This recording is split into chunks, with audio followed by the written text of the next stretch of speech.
Hi friends, Saptami food and travel ಲಾಗ್ಸ್ಗೆ welcome. ನಾನು ಇವತ್ತು ಶೇಂಗಾ ಉಂಡೆ ಯಾವ ಥರ ಮಾಡಬೇಕು, ಅದಕ್ಕೆ ಏನೇನು ಬೇಕು ಸಾಮಗ್ರಿ ಹೇಳ್ತೀನಿ. ಬೆಲ್ಲ 1 ಕಪ್ಪು, ಆಮೇಲೆ ಏಲಕ್ಕಿ 4, ಆಮೇಲೆ ಕಡಲೆ ಬೀಜ, ಹುರಿದಿರೋ ಕಡಲೆ ಬೀಜ 2 ಕಪ್ಪು.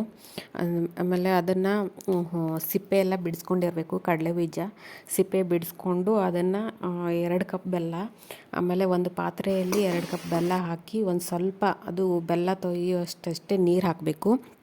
ನೀರು ಹಾಕಿ ಅದನ್ನು ಚೆನ್ನಾಗಿ ಮಿಕ್ಸ್ ಮಾಡಿ ಒಂದೆಳೆ ಪಾಕ ಬರಬೇಕು. ಅದು ತುಂಬ ಕುದಿಸ್ಬಾರ್ದು, ಬೆಲ್ಲ ಒಂದೆಳೆ ಪಾಕ ಅಷ್ಟೇ ಬರಬೇಕು. ಒಂದೆಳೆ ಪಾಕ ಬಂದಮೇಲೆ ಹುರಿದಿರೋ ಕಡಲೆ ಬೀಜ ಇರುತ್ತಲ್ಲ, ಆ ಸಿಪ್ಪೆ ತೆಗೆದಿರೋ ಕಡಲೆ ಬೀಜ ಹಾಕಬೇಕು.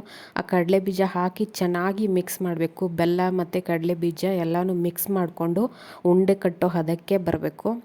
ನಾವು ಉಂಡೆ ಯಾವ ಥರ ಮಾಡ್ಕೋಬೇಕಂದ್ರೆ, ಅದು ಈ ಕಡಲೆ ಬೀಜ ಮತ್ತು ಬೆಲ್ಲ ಎರಡೂ ಮಿಕ್ಸ್ ಆಗಿ ಅದು ಒಂದು ಈ ಥರ ಆಗಬೇಕು. ಈ ಥರ ಆದಮೇಲೆ ನಾವು ಉಂಡೆ ಕಟ್ಕೋಬೇಕು. ಬಿಸಿಯಿರೋವಾಗನೇ ಉಂಡೆ ಕಟ್ಕೋಬೇಕು. ಬಿಸಿಯಿರೋವಾಗ ಕಟ್ಕೊಂಡ್ರೇ ಚೆನ್ನಾಗಿಯೇ ಉಂಡೆ ಕಟ್ಟಬೇಕು.